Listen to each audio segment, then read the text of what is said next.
7:55 p.m. The enormous doors slowly swing open, and hundreds of lights suddenly turn toward one woman at the center of what appears to be one of the most extravagant wedding celebrations of the year. At 55, Shaffy Bello steps into the hall wearing a breathtaking bridal gown, its long train gliding across a pathway covered with white flowers as cameras begin flashing from every direction. This is a fictionalized storytelling vision of the celebration, but tonight, everything is imagined on the grandest possible scale. A million-dollar wedding, a night of love, glamour, and emotion that seems capable of bringing Nigeria's entertainment world to a standstill. At the far end of the aisle stands Akinrimisi Bello, dressed in a dark tuxedo, watching Shaffy approach beneath enormous crystal chandeliers. Behind him, glowing letters display two names, Shaffy and Akinrimisi. Outside, luxury cars are imagined arriving one after another while security personnel guide guests through the entrance. Famous faces from Nigerian film, music, and business are pictured gathering to witness the moment, although no specific celebrity attendance should be treated as confirmed. According to the imagined whispers surrounding the evening, no expense has been spared. Towering floral arrangements, polished tables, sparkling glassware, and an enormous stage transform the venue into something closer to a royal gala than an ordinary wedding. Yet beneath all that luxury is a far more complicated question. Why would two people who had already experienced the pain and loss of relationships that did not last choose to stand before each other again? And why would Shaffy, at 55, believe that this was finally the right moment to choose love once more? At 7:57, the music softens. The applause that had filled the hall begins to fade. Shaffy continues walking, but for a brief second her expression appears heavier than the celebration around her. The diamonds, flowers, and cameras cannot erase the years that came before this imagined night.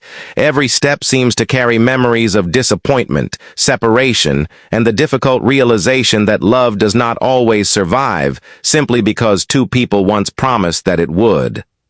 Then she raises her eyes toward Akinrimisi. He does not move. He simply waits. At 7:59, only a few meters remain between them. The room becomes strangely still, and amid the million-dollar spectacle, one small detail suddenly feels more powerful than everything else. Shaffy's hand tightens around her bouquet, while Akinrimisi quietly extends his hand toward her. She has not reached it yet. Before the chandeliers, the white flowers, and the imagined million-dollar celebration of tonight, there was another story, one that began far away from the flashing cameras. Turn the clock back to 1995. Shaffy Bello and Akinrimisi Bello were beginning a marriage that would eventually stretch across roughly 25 years. They built a family together and became parents to two children. There was no enormous ballroom then, no wall carrying their names in lights, no crowd waiting to capture every expression. There was simply a husband, a wife, their children, and the ordinary expectation that the life they were building would continue. But years have a way of changing the direction of even the closest lives. As Shaffy's professional journey increasingly drew her back toward Nigeria, Akinrimisi remained based in the United States. Shaffy would later speak publicly about the difficulties created by distance. And that distance did not need betrayal, scandal, or a secret affair to become painful. Sometimes the quietest kind of loss begins when two people still share a history, but gradually stop sharing the same daily life. Imagine an airport terminal, a suitcase standing beside Shaffy's feet, a boarding announcement echoing overhead, one final look at a phone before another flight separates two countries. Then Nigeria. Work, sets, meetings, long days. Across the Atlantic, America is waking while Lagos is already moving toward evening. A phone rings across different time zones. "How was your day?" Might sound like an ordinary question, but when months and years are divided by thousands of kilometers, even ordinary questions can carry enormous weight. There is no need to invent an argument, no slammed door, no accusation. The more haunting image is simpler. A dinner table with one chair empty, A family moment experienced through a screen. A suitcase that never seems completely unpacked because another journey is always waiting. Their children represented a bond that could not simply be erased, while their long marriage contained memories the public would never fully know. Yet careers, geography, responsibilities, and individual choices were pulling their lives in different directions. That was perhaps the first layer of pain, not the explosive pain of a public betrayal, but the slow realization that loving someone's history does not automatically mean living beside them forever. And somewhere between Nigeria and America, between another airport departure and another late-night call, the distance was no longer measured only in miles. On one imagined evening, the phone screen goes dark, dinner grows cold, and across the table, that empty chair remains exactly where it was. Then came 2020, the year when a door that had remained open for roughly 25 years finally closed. Not with the explosion of a public war, not with accusations thrown across television screens, and not with a sensational story of betrayal, but with something quieter and perhaps more difficult to explain. The recognition that a marriage could carry decades of memories and still reach its end. Shaffy Bello has spoken respectfully about Akinrimisi, describing him as a good father, while also acknowledging that geographical distance did not help their marriage. That distinction matters. There is no need to turn Akinrimisi into a villain or manufacture infidelity, abuse, or secret battles. The emotional weight already exists in what was lost along the way. Imagine the final years as a collection of small choices. Another flight to Nigeria, another professional opportunity, another family moment divided between countries, another conversation squeezed between different time zones. Each decision may have made sense on its own, yet together they carried a price. Career, marriage, parenthood, time. And time is the one thing neither success nor money can purchase again. When the relationship ended, their shared history did not disappear. They were still parents. They still had memories stretching back to 1995. Somewhere there were photographs from younger years, birthdays remembered by both of them, conversations no audience ever heard, and ordinary family days that would never appear in celebrity headlines. But the future was no longer being written as husband and wife. Shaffy continued moving forward publicly with remarkable visibility, building her career and appearing before audiences with the confidence people had come to recognize. The cameras saw the actress, the public figure, the independent woman. Yet storytelling allows one uncomfortable question to remain beneath that image. Does becoming strong enough to stand alone mean that someone no longer wants companionship? Success can fill a schedule. Recognition can fill a room. Applause can become deafening. But when the lights disappear and the door closes behind you, applause cannot sit across from you at dinner. Fame cannot ask how your day really felt. Independence and loneliness are not the same thing, just as wanting love does not erase strength. And so, after 2020, another chapter quietly began. Not necessarily a search for romance, but a life in which Shaffy would have to discover what companionship meant after decades of marriage. In the imagined silence of one late evening, she walks into a room, places her keys on the table, and notices two chairs beside each other. One is occupied, the other remains empty. I don't need a man, I want a man. That distinction captures the turning point in Shaffy Bello's story after the end of a marriage that had occupied such a large part of her adult life. By her 50s, love could no longer mean what it might have meant at 25.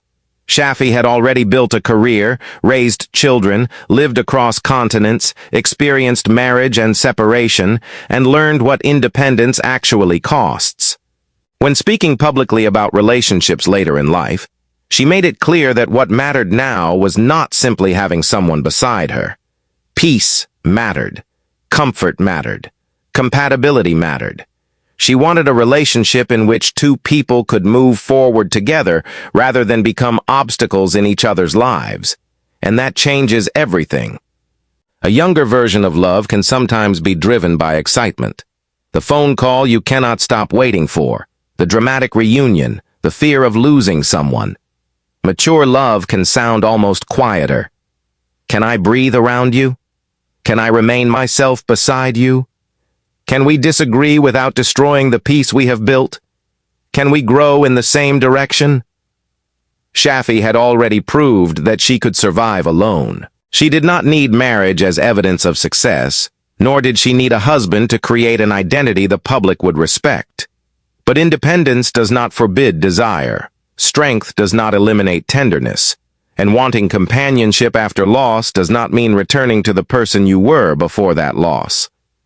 Shaffy had also expressed openness to marriage if the right relationship arrived at the right time.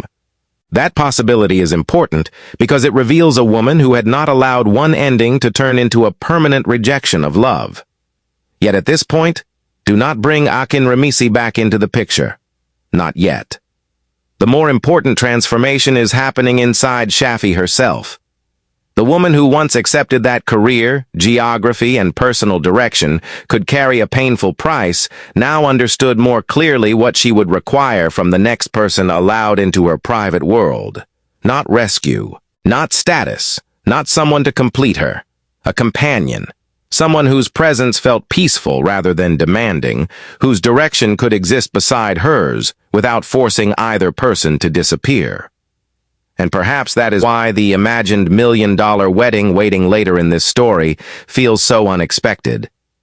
Before there can be chandeliers, vows, or another walk down an aisle, there must first be a decision made in silence. On one imagined night, Shaffy stands before a mirror, removes her earrings, looks at her own reflection for several seconds and smiles, not because someone has arrived, but because she finally knows what she will no longer accept. And from here, imagine the story taking a direction that has not been confirmed in real life. The man Shaffy chooses is not a stranger entering her world for the first time. It is Akinrimisi, the man who already knows chapters of her life that no new partner could ever fully reconstruct. But in this fictionalized version, there is no sudden proposal, no diamond ring appearing beneath restaurant lights, no dramatic declaration that 25 years can simply be restored. It begins with something much smaller, a conversation. Perhaps it starts with their children, a family memory, or an ordinary message that requires no explanation. One conversation becomes another. They laugh about something that happened years ago, and for a few seconds the distance between past and present feels strangely thin. Yet nostalgia is dangerous. Remembering the beautiful moments does not erase why a marriage ended. Nigeria still exists on one side of their history, America on the other. Careers, choices, distance, and years spent living separately cannot be rewritten simply because two people have become older, and that becomes the tension between them. Could they look at their old marriage without trying to recreate it? Could two people who once knew each other as husband and wife meet again as the people they had become after separation? In this imagined timeline, Shaffy listens differently now. Akinrimisi speaks differently too. There is less urgency to prove who was right and more willingness to understand what each person lost. They talk about their children. They remember airports, missed moments, long-distance calls, and decisions that once seemed unavoidable. No villain emerges from those conversations. Instead, there are two adults confronting a far more uncomfortable possibility. Perhaps love had not been their only problem. Perhaps timing, geography, and the lives they chose had demanded more than their marriage could carry. But loving someone again after they were once your spouse may be more frightening than loving a stranger. A stranger does not know exactly where you were hurt. A stranger cannot remind you of an empty chair from 20 years ago.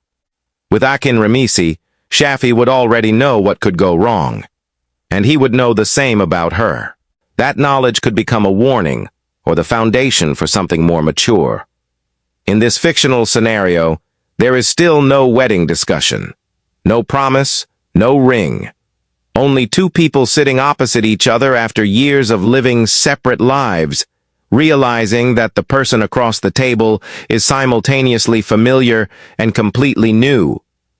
Then the conversation ends, Akinrimisi reaches for his coat. Shaffy watches him walk toward the door, and just before he leaves, he turns around as though there is one more thing he wants to say. Then, in this fictional version of the story, everything suddenly begins moving faster. After the quiet conversations, the difficult memories, and the cautious attempt to understand each other again, Akinrimisi makes a decision that would once have seemed almost impossible. He asks Shaffy Bello to marry him for a second time. There is no enormous crowd and no carefully rehearsed speech. Instead, the imagined moment is built around tiny details.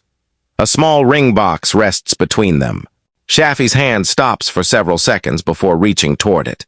For a woman who already knows what marriage can give and what it can take away, the question carries far more weight than a diamond ever could. She looks at the box, then at the man standing before her. This is not a stranger promising an unknown future. This is someone connected to decades of her past, the father of her children, a man with whom she once built a home and later learned to live apart. Somewhere nearby, family members begin laughing softly as the tension breaks. Someone covers their mouth in disbelief. Another person reaches for a phone, and then Shaffy smiles. From that imagined moment, whispers spread rapidly. A second wedding. Shaffy and Akinrimisi. At 55, she is supposedly preparing to walk down the aisle again with the man she once married decades earlier. But remember, this reunion, proposal, and wedding remain fictional storytelling, not confirmed real-life events. Within this imagined world, however, the celebration quickly grows beyond an intimate ceremony. Luxurious invitations are delivered in carefully designed boxes. A spectacular venue begins disappearing beneath enormous arrangements of white flowers. Couture bridal fittings take place behind closed doors. Jewelry, elaborate table settings, towering decorations, and a sophisticated lighting system transform the preparations into something observers begin calling a million-dollar super wedding. There is no verified budget, and no exact price should be treated as fact. $1 million describes the imagined scale of the spectacle, not a documented cost. Yet the fictional excitement keeps building. Guests prepare their formal attire. Cameras gather outside. Luxury vehicles are expected at the entrance. Every detail seems designed to make the night unforgettable. But beneath all that extravagance sits one question money cannot answer. Can a second promise survive where the first one could not? Late that evening, after another round of preparations, Shaffy is imagined alone in the bridal room. The lights surrounding the mirror are still glowing. On the table lies the ring box, now empty. She slowly raises her left hand, watches the diamond catch the light, and remains silent. 7:55 p.m. We return to the exact moment where this imagined night began. The enormous doors open, the music suddenly stops, and for several seconds the entire ballroom seems to hold its breath. Then Shaffy Bello appears. Hundreds of guests rise almost at once as camera flashes explode across the hall. In this fictional wedding scenario, prominent figures from Nigeria's entertainment, music, and business circles have gathered to celebrate, but no real celebrity should be named or presented as an attendee without confirmation. Tonight, the focus belongs to Shaffy.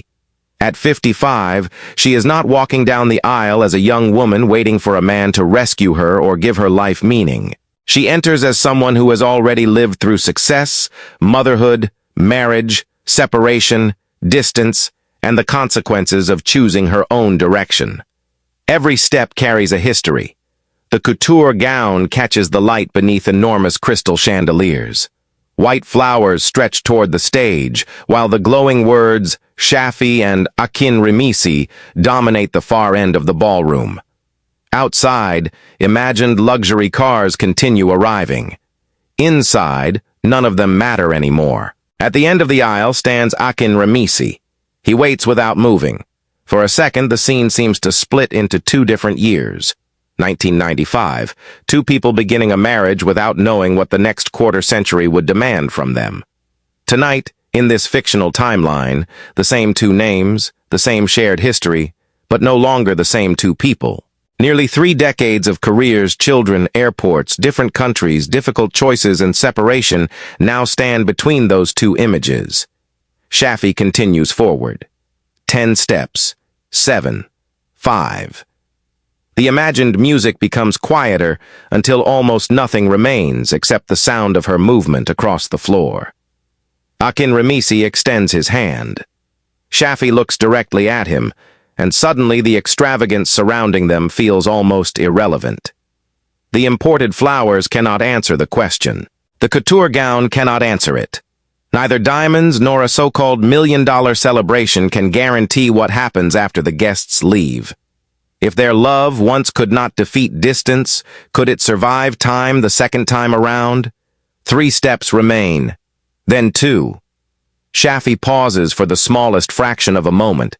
Perhaps she remembers 1995. Perhaps she remembers 2020. Perhaps she is simply looking at the man before her and understanding that a second beginning can never erase a first ending. The ballroom is completely still now. Akinrimisi's hand remains extended. Shaffy slowly lifts hers toward him, and just before their fingers touch, the lights above them dim. 11:48 p.m. The imagined celebration that only hours earlier seemed powerful enough to command the attention of an entire city is beginning to disappear. The music is softer now. The last guests slowly make their way toward the doors, conversations fading into the distance as staff members quietly collect half-finished glasses from the tables. There are no more dramatic arrivals, no reason to count luxury cars, diamonds, or famous faces. The spectacle has served its purpose. What remains is something far smaller, and before this story moves any further, one distinction must be made absolutely clear. The $1,000,000 wedding and Shaffy Bello remarrying Akinrimisi in this story are fictional storytelling scenarios. What is publicly known is that Shaffy was previously married to Akinrimisi, and after that marriage ended, she spoke about remaining open to love and marriage if the right relationship came into her life. Everything we have imagined tonight, the second proposal, the lavish invitations, the extraordinary ballroom, and this second wedding, belongs to the hypothetical path of this video, not a confirmed real-life event. At 11:53, the enormous hall looks almost unfamiliar. Thousands of white flowers are still standing exactly where they were arranged, but nobody is photographing them anymore. The chandeliers continue glowing above empty tables. A forgotten napkin rests beside a chair.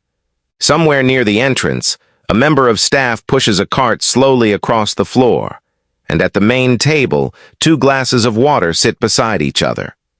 In this imagined timeline, Shaffy and Akinrimisi occupy the final 2 chairs. They do not speak. There is no need for another vow, another speech, or another promise about forever. They have already lived long enough to know that weddings can be magnificent, while marriages are built in ordinary mornings no camera will ever record. Perhaps that is the real tension hidden beneath this fictional night. Not whether 2 people can find their way back to an altar, but whether they can remain beside each other when the flowers are gone and nobody is watching. Through the glass walls, the lights of Lagos continue burning in the distance. Shaffy looks toward them for a moment. Akinrimisi remains beside her. Neither of them moves. Behind their chairs, the illuminated sign carrying the names Shaffy and Akinrimisi is still glowing, even though almost every other light in the ballroom has been switched off. Then, without music and without applause, a single white petal breaks loose from an arrangement above them. It turns slowly through the empty air, touches the floor between those final 2 chairs, and stays there.